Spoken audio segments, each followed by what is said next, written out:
4월 29일 데일리 OX 문제 풀이하겠습니다. 1번 평가성 사정. 평가성 사정은 정책 평가의 가능성을 평가하는 것입니다.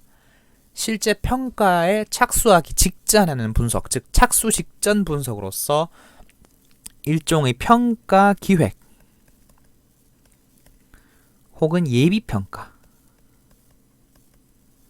정도로 생각하시면 됩니다. 그렇기 때문에 이 평가를 다 한 후에 유용성이나 효과 등을 평가한다. 전혀 다른 말이죠. 틀린 지문이 됩니다.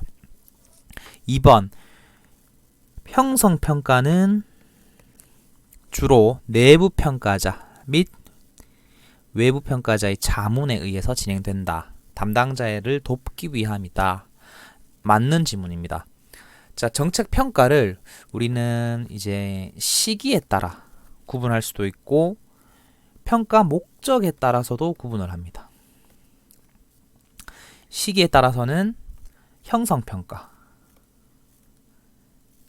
그다음 총괄평가 이렇게 구분을 하는데 형성평가는 집행 도중에 하는 평가, 이 다 끝나고 집행이 완료되고 나서 하는 평가를 총괄평가라고 합니다. 그리고 이 목적에 따라서는 과정평가, 인과관계의 경로를 검증하고 플랜을 잘 지켰나 이런 여부를 확인하고 이런 이제 과정 평가가 있고 이 정책이 실제로 사회에 어떤 영향을 미쳤는가를 확인하는 영향 평가라는 게 있습니다.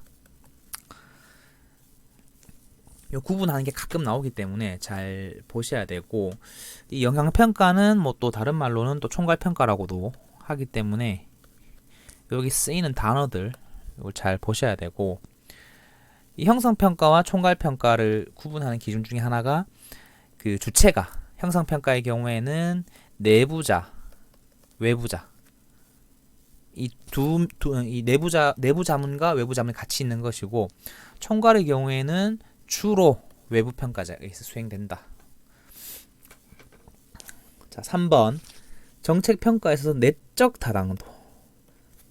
타당도를 저해하는 변수 중에서 자, 허위 변수가 나옵니다.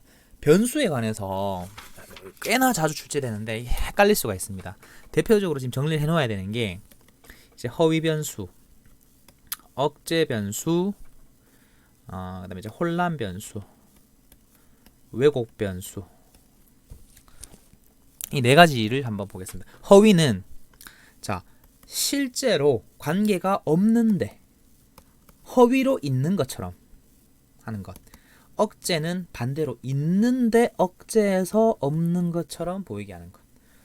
혼란은 영향은 있는데 혼란스럽게 더 많아 보이게 혹은 더 적어 보이게 하는 것. 왜곡은 이 그 방향의 관계, 변수 간의 관계, 방향 이것을 정반대로 왜곡하는 것. 이 네 가지만 안 헷갈리게 정리해 놓으시면 됩니다. 허위 변수는 실제로 전혀 관계가 없는데도 있는 것처럼 나타나도록 한다. 맞는 지문이죠. 자, 4번 정책 집행과 정책 효과 사이, 집행과 효과 사이의 인과관계를 정확하게 파악할 수 있는 평가를 외적 타당성, 잘못됐죠. 외적이 아니라 내적입니다. 내적 타당성과 외적 타당성은 간단합니다. 자, 내적 타당성은 실제 평가 과정상에서 우리 인과관계를 보면 됩니다. 집행을 한 것이 효과를 나타내는가에 대한 인과관계이고 외적 타당성의 경우에는 그것을 일반화할 수 있는가 이렇게 구분을 하시면 됩니다. 5번 내적 타당성 저해 요인이라고 나오는데 타당성 저해 요인은 S급 문제입니다. 이 정책 평가 단계에 있어서 반드시 출제되는 문제이기 때문에 내적 타당성과 외적 타당성의 저해 요인을 잘 나누어서 구분을 할 줄 알아야 되고 각각의 의미를 잘 아셔야 됩니다. 자, 역사 요인. 역사 요인은 실험하는 동안에 일어난 사건들, 역사적 사건이 영향을 미치는 것이고 회귀 인공 요인. 회귀라는 말이 다시 돌아온다는 얘기죠.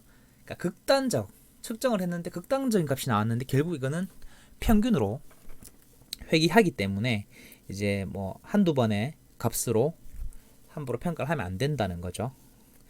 그 다음에 이 실험 조작과 반응 효과. 자, 요 앞에 두 개는 내적 타당성이 맞습니다. 내적 타당성 저해 요인이. 네, 실험 조작의 반응 효과는 다른 말로 우리가 호손 효과라고 합니다.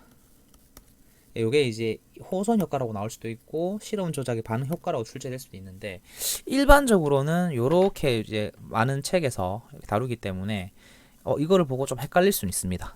같은 의미라는 거 잘 정리해 놓으셔야 되고 이 효과는 이제 실험 집단의 그 구성원들이 자신들이 실험 대상이라는 걸 인식함으로써 원래 나오는 행동과 다르게 평소와 다른 심리적 행동을 보이는 그런 현상을 말하는 것이고 이것은 보통은 이제 진실험에서 주로 문제가 되는 효과다.